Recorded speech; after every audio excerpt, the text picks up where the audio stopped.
countries, with cases doubling within days.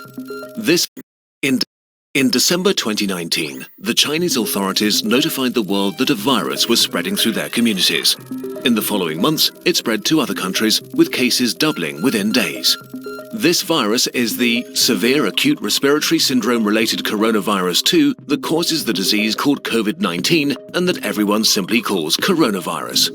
What actually happens when it infects a human, and what should we all do?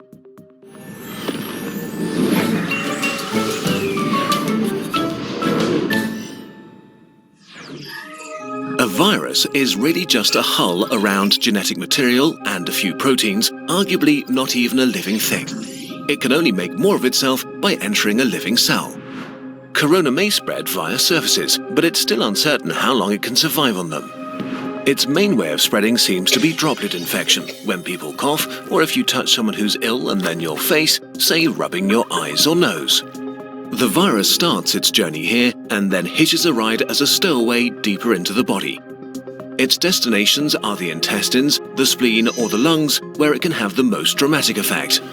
Even just a few coronaviruses can cause quite a dramatic situation. The lungs are lined with billions of epithelial cells. These are the border cells of your body, lining your organs and mucosa, waiting to be infected. Corona connects to a specific receptor on its victim's membranes to inject its genetic material. The cell, ignorant of what's happening, executes the new instructions, which are pretty simple: copy and reassemble. It fills up with more and more copies of the original virus until it reaches a critical point and receives one final order: self-destruct. The cell sort of melts away, releasing new corona particles, ready to attack more cells. The number of infected cells grows exponentially. After about 10 days, millions of body cells are infected and billions of viruses swarm the lungs. The virus has not caused too much damage yet, but corona is now going to release a real beast on you, your own immune system. The immune system, while there to protect you, can actually be pretty dangerous to yourself and needs tight regulation. And as immune cells pour into the lungs to fight the virus, corona infects some of them and creates confusion. Cells have neither ears nor eyes. They communicate mostly via tiny information proteins called cytokines. Nearly every important immune reaction is controlled by them. Corona causes infected immune cells to overreact and yell bloody murder. In a sense, it puts the immune system into a fighting frenzy and sends way more soldiers than it should, wasting its resources and causing damage. Two kinds of cells in particular wreak havoc. First, neutrophils, which are great at killing stuff, including ourselves. As they arrive in their thousands, they start pumping out enzymes that destroy as many friends as enemies. The other important type of cells that go into a frenzy are killer T cells, which usually order infected cells to commit controlled suicide. Confused as they are, they start ordering healthy cells to kill themselves too. The more and more immune cells arrive, the more damage they do, and the more healthy lung tissue they kill. This might get so bad that it can cause permanent, irreversible damage that leads to lifelong disabilities. In most cases, the immune system slowly regains control. It kills the infected cells, intercepts the viruses trying to infect new ones, and cleans up the battlefield. Recovery begins. The majority of people infected by corona will get through it with relatively mild symptoms. But many cases become severe or even critical. We don't know the percentage because not all cases have been identified, but it's safe to say that there is a lot more than with the flu. In more severe cases, millions of epithelial cells have died, and with them, the lung's protective lining is gone. That means that the alveoli, tiny air sacs via which breathing occurs, can be infected by bacteria that aren't usually a big problem. Patients get pneumonia, respiration becomes hard or even fails, and patients need ventilators to survive. The immune system has fought at full capacity for weeks and made millions of antiviral weapons. And as thousands of bacteria rapidly multiply, it is overwhelmed. They enter the blood and overrun the body. If this happens, death is very likely. The coronavirus is often compared to the flu, but actually, it's much more dangerous. While the exact death rate is hard to pin down during an ongoing pandemic, we know for sure that it's much more contagious and spreads faster than the flu. There are two futures for a pandemic like corona: fast and slow. Which future we will see depends on how we all react to it in the early days of the outbreak. A fast pandemic will be horrible and cost many lives.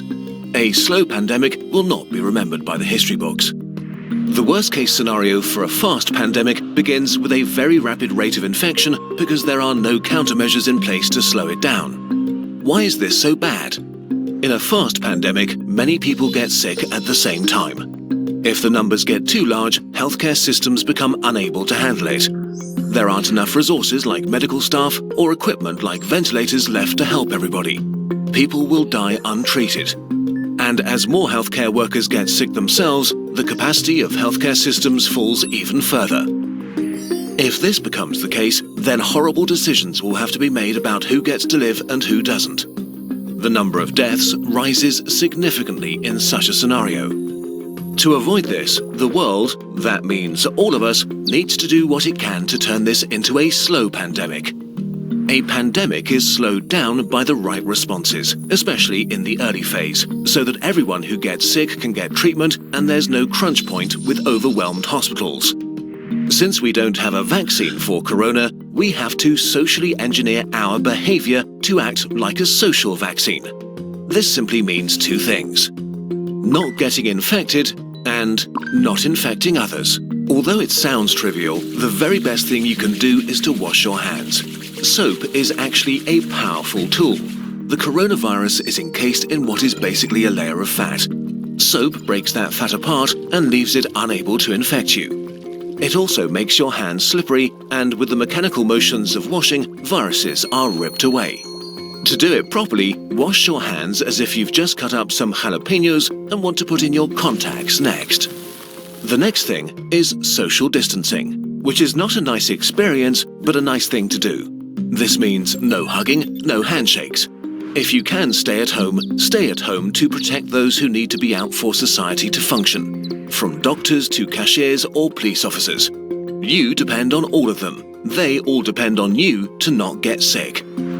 On a larger level, there are quarantines, which can mean different things, from travel restrictions or actual orders to stay at home. Quarantines are not great to experience and certainly not popular, but they buy us, and especially the researchers working on medication and vaccination, crucial time. So if you are put under quarantine, you should understand why and respect it.